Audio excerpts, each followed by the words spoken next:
भगवान ने हमारी पत्नी को सरकारी नौकरी की दे दिया, अध्यापिका की, और उस समय उनको तनख्वाह मिलती थी 8,500 रुपए, हमको मिलती थी 1,00,000 रुपए।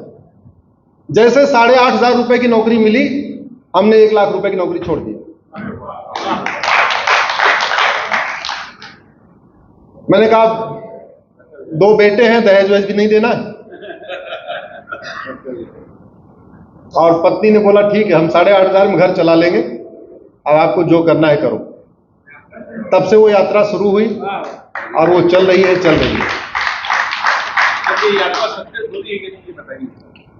25 से ज्यादा कानून अब तक खत्म हो चुके हैं। मैं 3 तरीके की पीआईएल करता हूं। एक पीआईएल करता हूं हाई कोर्ट, सुप्रीम कोर्ट के जजों को जगाने के लिए। एक पीआईएल करता हूं सांसदों, विधायकों और मंत्रियों और सरकार को जगाने के लिए। और एक मेरी अलग कैटेगरी होती है समाज को जगाने के लिए। उदाहरण के लिए, जैसे मुझे समझ में आया कि हम 9 राज्यों में खत्म हो गए हैं, 200 जिलों में खत्म हो चुके हैं, 1500 तहसीलों में खत्म हो चुके हैं, तो मैंने कहा यार ये इतने, इस समाज को मैं जगाऊं कैसे, बताऊं कैसे? तो मैंने रिवर्स इंजीनियरिंग किया।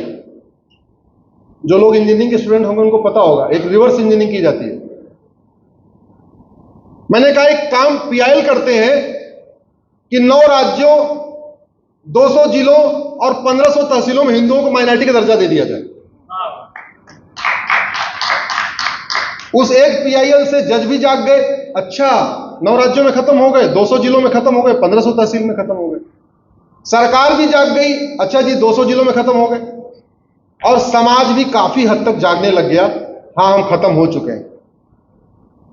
क्योंकि हो क्या रहा था, आप लोग जब कवि सम्मेलन करते हैं तो पैसा वैसा आप ठीक ठाक देते ही हैं, तो आपको ताली बजवाने के लिए कवि क्या बोलते हैं, कुछ बात है कि हस्ती मिटती नहीं हमारी, बोलते हैं ना, सफेद झूठ, सफेद झूठ। अरे बस्ती की बस्ती मिट गई, दुर्योधन का ननिहाल गंधार कंधार बन गया, राजा भरत का ननिहाल कैकेयी, जहां से माता कैकेयी आई थी, वो पेशावर बन गया, पाकिस्तान बन गया, कुंभा काबुल बन गया।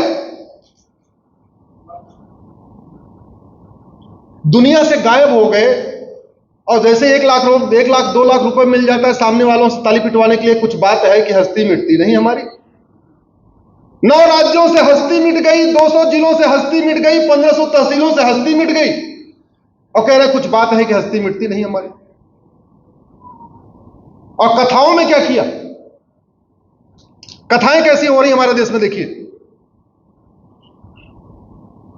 हमारे 4 बेटे हैं, मान लो आपको कोई समस्या है तुलसियान जी, आपके आस पड़ोस के लोग परेशान कर रहे हैं आपको, आप मेरे पास आओगे, उन 4 बेटों में से कौन सा 2 बेटा मांगोगे, जरा बताओ। आपको लोग टॉर्चर कर रहे हैं, जो सबसे बलशाली होंगे, जो ओजस्वी होंगे, जो तेजस्वी होंगे, जो बढ़िया युद्ध कला में निपुण होंगे, उन्हीं को मांगोगे, बाकी दोनों थोड़ी मांगोगे जो केवल बातें बातें करते हैं। हमारे कथावाचकों ने इस कहानी को बताया ही नहीं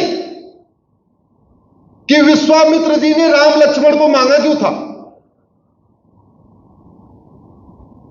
हमारे कथावाचकों ने भगवान श्री राम का एक चरित्र तो बताया, मर्यादा पुरुषोत्तम, कि पिता के आज्ञाकारी थे, लेकिन दूसरा यह नहीं बताया कि विश्वामित्र जी ने भरत को क्यों नहीं मांगा, शत्रुघ्न को क्यों नहीं मांगा, राम लक्ष्मण को क्यों मांगा। अरे राक्षस उनको परेशान कर रहे थे, उनको राक्षसों का वध करवाना था, और चारों भाइयों में सबसे ज्यादा बलशाली ओजस्वी राम और लक्ष्मण थे। वो कथा सुनने के लिए थोड़ी उन्होंने राम लक्ष्मण को मांगा था। किस लिए मांगा था? अधर्म का नाश करने के लिए। किस लिए मांगा था? क्योंकि विश्वामित्र जी धर्म की जय करना चाह रहे थे, लेकिन अधर्मी उनको परेशान कर रहे थे, तो अधर्म का नाश करने के लिए उन्होंने राम लक्ष्मण को मांगा। अधर्म का नाश किए बिना धर्म की जय नहीं हो सकती। अधर्म का नाश किए बिना प्राणियों में सद्भावना नहीं हो सकती। अधर्म का नाश किए बिना विश्व का कल्याण नहीं हो सकता। इसलिए जब हम कहते हैं ना धर्म की जय हो, अधर्म का नाश हो, प्राणियों में सद्भावना हो, विश्व का कल्याण हो, सबसे इंपॉर्टेंट है अधर्म का नाश। और विश्वामित्र जी ने अधर्म का नाश करने के लिए ही राम लक्ष्मण को मांगा था। और आप वाल्मीकि रामायण को पढ़िए, अयोध्या से चलते हैं, प्रयाग आते हैं। प्रयाग में जैसे ही वो गंगा जी को क्रॉस करते हैं, चित्रकूट की तरफ से बढ़ते हैं, उसके बाद वो राक्षसों को मारना शुरू करते हैं और लंका तक मारते ही चले जाते हैं। हमने ये कथा कहीं बताई नहीं। जब ये कथा बताई नहीं तो हमारे लोगों में पौरुष आएगा कैसे? हमने केवल इतनी कथा बता दिया, भैया राम के तरीके रहो। राम क्या करते थे? पिता क्या आज्ञाकारी थे, अच्छी बात है, आज्ञाकारी थे। लेकिन राम का पूरा जीवन अधर्म के नाश में गया। और अधर्म का नाश किए बिना धर्म की जय नहीं हो सकती। और अधर्मी कभी मुंह से सुनते नहीं।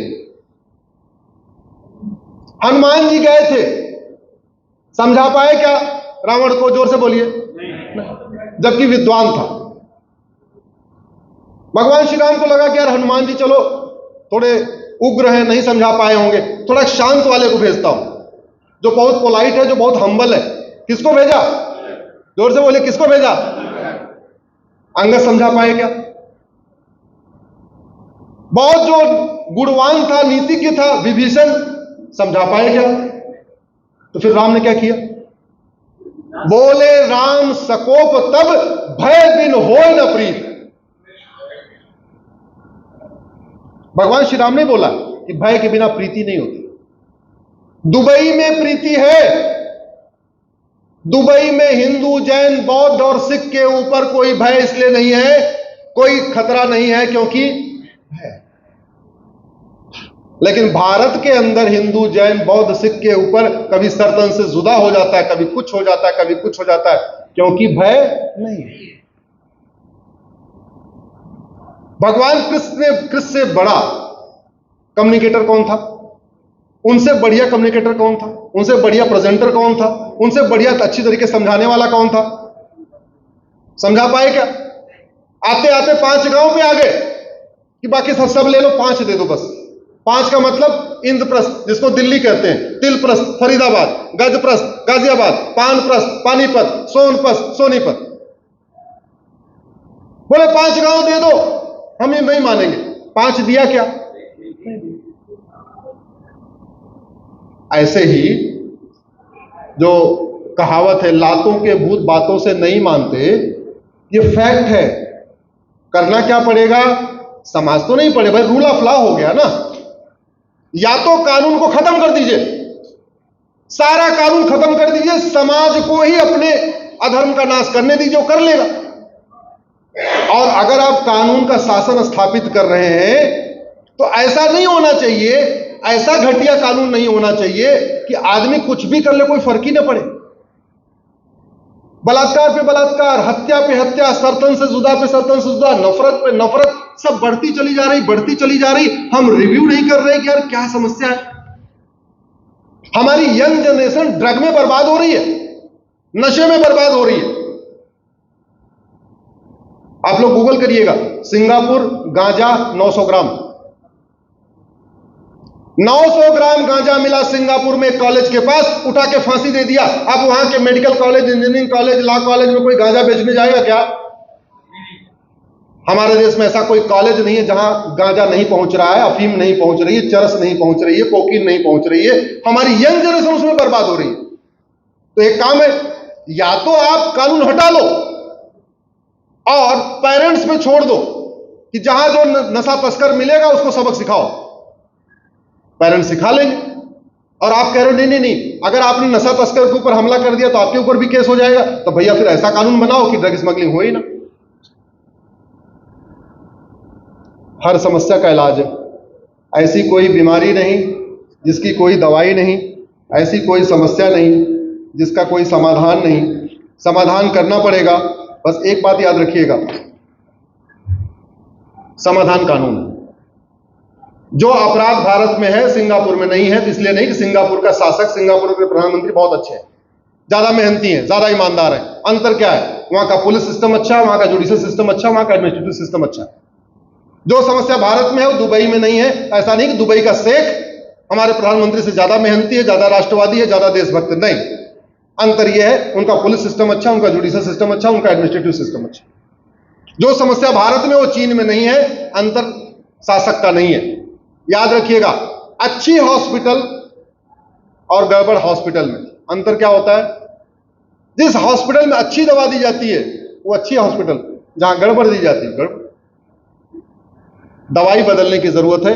दवाई बदल देंगे बीमारी ठीक हो जाएगी, दवाई नहीं बदलेंगे बीमारी नहीं ठीक होगी। और ये बीमारी अगर ठीक नहीं होगी तो बीमारी कभी स्टेटस को नहीं होता, बीमारी वहीं पर रुकती नहीं है, बीमारी क्या होता है? बढ़ती है।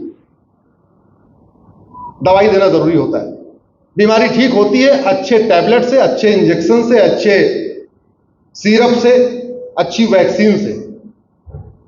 डॉक्टर लाख अच्छा हो, आपकी टैबलेट खराब है, आपका कैप्सूल खराब हो, आपकी वैक्सीन खराब हो, आपका तो कोई बीमारी ठीक नहीं होगी। बहुत बहुत धन्यवाद, बहुत बहुत आभार।